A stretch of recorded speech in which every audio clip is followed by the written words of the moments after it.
India के कश्मीर की, जिसको वहाँ के लोग पाकिस्तान ऑक्युपाइड कश्मीर कहते हैं और यहाँ के लोग इंडिया ऑक्युपाइड कश्मीर कहते हैं।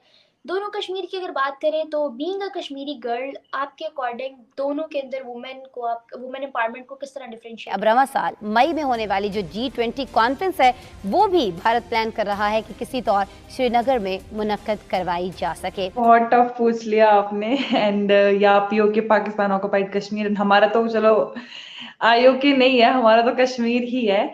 हमारे गवर्नमेंट को चाहिए कि इसको रोके, क्योंकि जैसे ही वहाँ पे बड़े इन्वेस्टर्स आएंगे, इसराइल जैसे और दूसरे ममालिक, फ्रांस, इटली जैसे बड़े मुल्क आके वहाँ पे इन्वेस्ट करेंगे, ठीक है, तो उनकी जो है वो इकॉनमी जो है वो उससे तो ग्रो करेगी।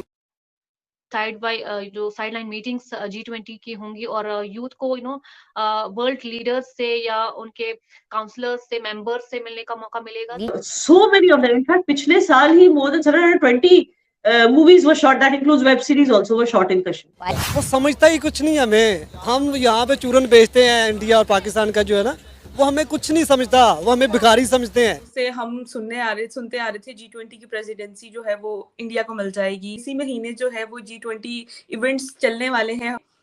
40 से अब जाके कश्मीर में कभी प्रोग्राम करें, वो आपको नफरत की नजर से देखते हैं। वो कहते हैं आप लोगों ने हमारे नाम पे बड़ा पैसा खाया है, आप लोगों ने हमें बेवकूफ बनाया है, आप लोग हमारे लिए कुछ भी नहीं कर सकते। इंडिया वहाँ पे इन्वेस्टमेंट कर रहा है कि 5G फाइनली लॉन्च हो गया है कश्मीर में। स्विगी शुरू हो गया अब कश्मीर में। Bye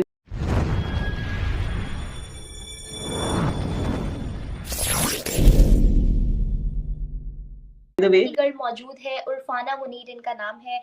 hello Urfana, thank you for giving time to me and my audience. Welcome to my thank you so much for calling me. Thank you. Any time, pleasure is all mine. ठीक है उर्फाना, आज हम बात करने जा रहे हैं एक बहुत इंपॉर्टेंट टॉपिक पे, विच इज अबाउट वुमेन। और वुमेन एक है फेमिनिज्म, एक है वुमेन एम्पावरमेंट, एक है मतलब all the talk about rights, जिस पे लोग बहुत कम बात करते हैं। लोगों ने राइट्स को फेमिनिज्म और इन चीज़ों में बड़ा उलझा के रख दिया है, मीनिंग चेंज कर दिया है। तो लेकिन जो जेन्युइन मतलब है, हम उसके बारे में बात करेंगे। अगर बात करें पाकिस्तान और इंडिया के कश्मीर की, जिसको वहाँ के लोग पाकिस्तान ऑक्युपाइड कश्मीर कहते हैं और यहाँ के लोग इंडिया ऑक्युपाइड कश्मीर कहते हैं। दोनों कश्मीर की अगर बात करें तो बीइंग अ कश्मीरी गर्ल, आपके अकॉर्डिंग दोनों के अंदर वुमेन एम्पावरमेंट को किस तरह डिफरेंशिएट करोगे? अरे तो बहुत टफ पूछ लिया आपने। एंड या पीओके पाकिस्तान ऑक्युपाइड कश्मीर, हमारा तो चलो आईओके नहीं है, हमारा तो कश्मीर ही है। एंड देखो, डिफरेंशिएट तो हम किसी को भी नहीं कर सकते। किसी के कल्चर, किसी की कास्ट, किसी के कलर को लेकर के कभी नहीं, never. And the thing is that कि वुमेन्स को अगर मैं डिफरेंशिएट करने पे आऊं तो मुझे लगता है कि आप पाकिस्तान से है ना, you have right to freedom, that's why you are talking with me. And मैं इंडिया से हूँ, मेरे को भी फ्रीडम है, तो मैं आपसे बात कर रही हूँ। तो फ्रीडम जो है वो दोनों कंट्रीज में है, आप भी बात कर सकते हो, मैं भी कर सकती हूँ। रिलीजियस की बात करूंगी तो यहाँ पर जोर जबरदस्ती नहीं की जाती कि आप बुरके में रहो या आप बुरके में निकलो।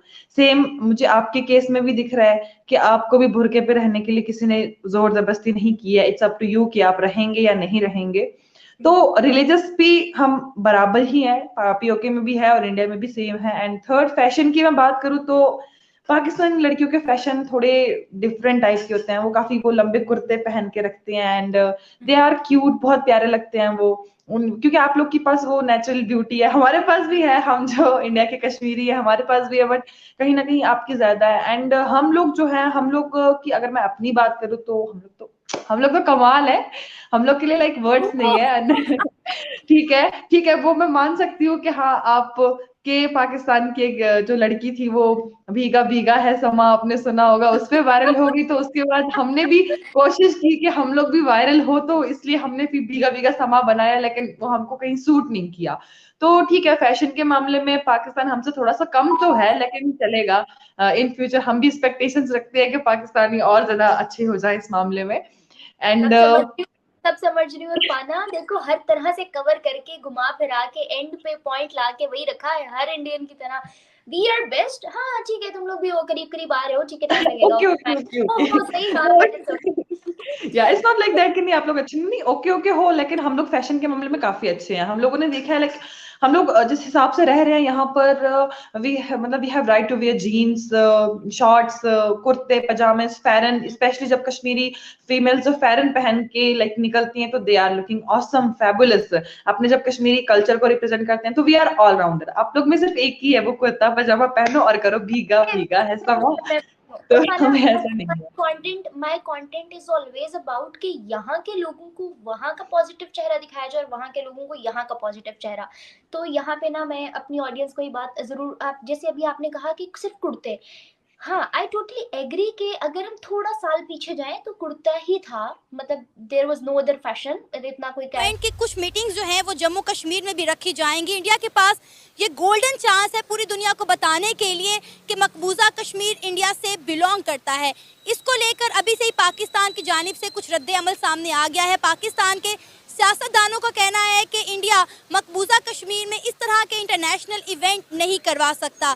इसी पर आज हम बात करेंगे पाकिस्तान के अवाम से कि क्या पाकिस्तान जम्मू कश्मीर में होने वाली G20 इवेंट की मीटिंग्स को रोक सकता है या नहीं। आइए जानते हैं पाकिस्तानी अवाम का क्या कहना है। आपको बताया कि G20 समिट की कुछ मीटिंग्स जो है वो मकबूजा कश्मीर में भी रखी जाएंगी। क्या वहाँ पे इस तरह के इंटरनेशनल इवेंट्स पॉसिबल हैं? हमारे गवर्नमेंट को चाहिए कि इसको रोके, क्योंकि जैसे ही वहाँ पे बड़े इन्वेस्टर्स आएंगे, इसराइल जैसे और दूसरे ममालिक, फ्रांस, इटली जैसे बड़े मुल्क आके वहाँ पे इन्वेस्ट करेंगे, ठीक है, तो उनकी जो है वो इकॉनमी जो है वो उससे तो ग्रो करेगी, मगर वो डिस्प्यूटेड एरिया डायरेक्टली इंडिया के पास चला जाएगा।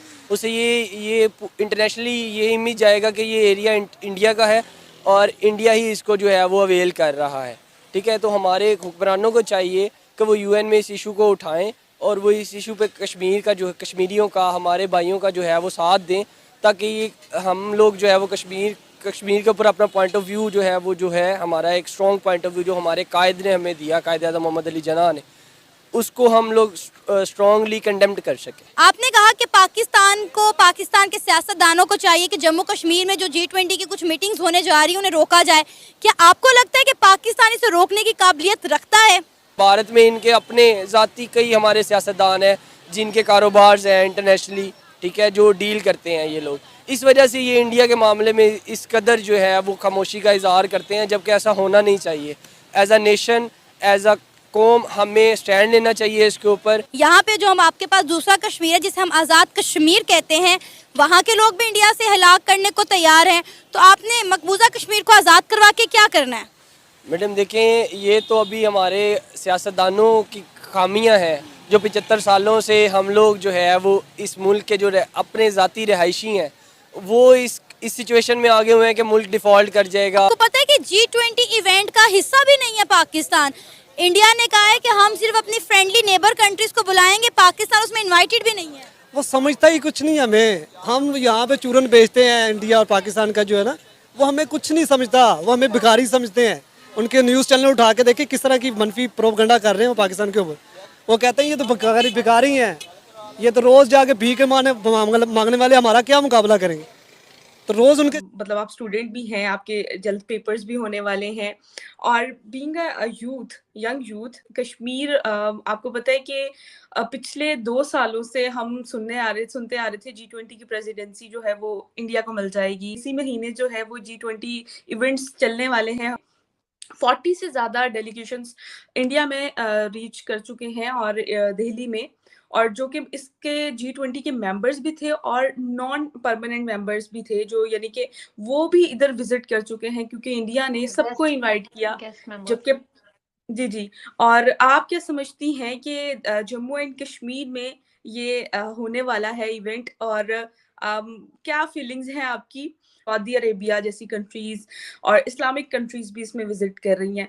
अब ये कश्मीर जो है वो डिस्प्यूट एरिया के हिसाब से नहीं देखा जाएगा, बल्कि वर्ल्ड मैप में इसको एक अलग ही अंदाज में कश्मीर को देखा जाएगा, और उसके बारे में अब जो डेवलपमेंट्स आएंगे, उसके बाद जो कंट्रीज वहाँ पे विजिट कर चुकी हैं, उसके बाद जो इन्वेस्टमेंट आने वाली है, इन्वेस्टमेंट तो आ ही रही है, उसके बाद जो डेवलपमेंट के प्रोजेक्ट्स आएंगे, इस बारे में आप क्या सोचती हैं? और G20 प्रेसिडेंसी इंडिया को मिली और कश्मीर, जम्मू एंड कश्मीर को उन्होंने सबसे ज्यादा प्रेफरेंस दिया, आप क्या समझ रही हैं, क्या कैसे देख रही है इसके बैकग्राउंड को? G20 एक गेम चेंजिंग रहेगा कश्मीर के लिए। अगर कश्मीर की बात करें तो G20 as a whole is I think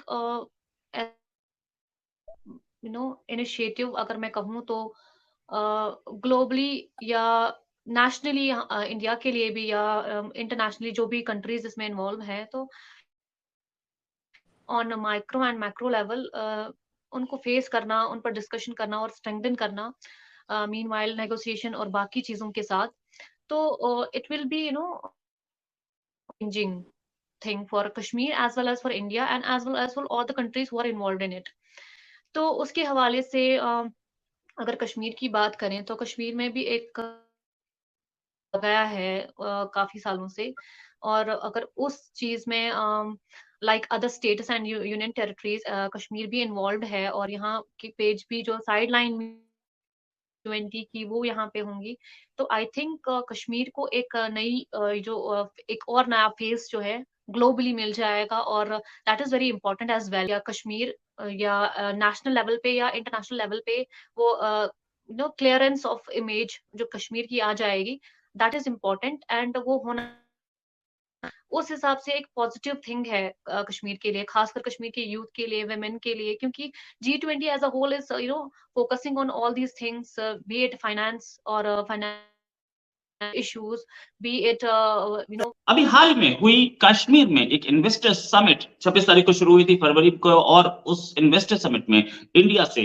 और दूसरी जगहों से इन्वेस्टर्स पहुंचे, बहुत बातचीत हुई, लंबी बातचीत, और उसके बाद इन्वेस्टमेंट्स, खैर गवर्नमेंट ऑफ इंडिया तो इन्वेस्टमेंट कर ही रही है। गवर्नमेंट ऑफ इंडिया ने पावर सेक्टर में अभी 190 करोड़ डाले, और साथ में एग्रीकल्चर सेक्टर में 100 करोड़ से ज्यादा का इन्वेस्टमेंट आ रहा है इंडिया से। यूएई भी इन्वेस्टमेंट कर रहा है, वहां पे एक पार्क बना रहा है, और दूसरे कंट्रीज इन्वेस्टमेंट के लिए तैयार हैं। और अभी ये खबर भी बड़ी चर्चा में थी कि G20 के कुछ प्रोग्राम्स भी कश्मीर में होंगे। कश्मीर जिसके लिए बोला जाता था कि बहुत बुरी हालत है, वहां कोई जा नहीं सकता, पाकिस्तान की तरफ से ये फेक प्रोपेगेंडा जैसे बोले के होता था कि वहां तो कर्फ्यू लगा रहता है, वहां पे नेट नहीं चलता है। मैम अब इन्वेस्टर्स समिट हो रही है, इन्वेस्टमेंट वहां पहुंच रहा है, इन्वेस्टर्स पहुंच रहे हैं, क्या बोलना चाहेंगे आप? देखिए, पहली बात तो आप सबको मुबारकबाद, और आप सबको हमें भी मुबारकबाद देनी है कि 5G फाइनली लॉन्च हो गया है कश्मीर में। एलजी साहब ने ये स्टेटमेंट भी दे दिया है, तो आज ही वो मुबारक दिन है जब वो हुआ। और इससे डेफिनेटली क्या होगा कि इंटरनेट बेस्ड बिजनेसेस को बहुत ही बढ़ावा मिलेगा। एंड आजकल तो आप जानते हैं आर्टिफिशियल इंटेलिजेंस का जमाना है। Most of the businesses, most of the new age entrepreneurs are internet based entrepreneurs, जो अपने products and goods and services social media पे एडवर्टाइज करते हैं एंड इवेंचुअली उससे पैसे बनाते हैं। सो फॉर देम जब 5G की बात हो रही है तो डेफिनेटली वो प्रोपेगेंडा तो फेल ही हो गया।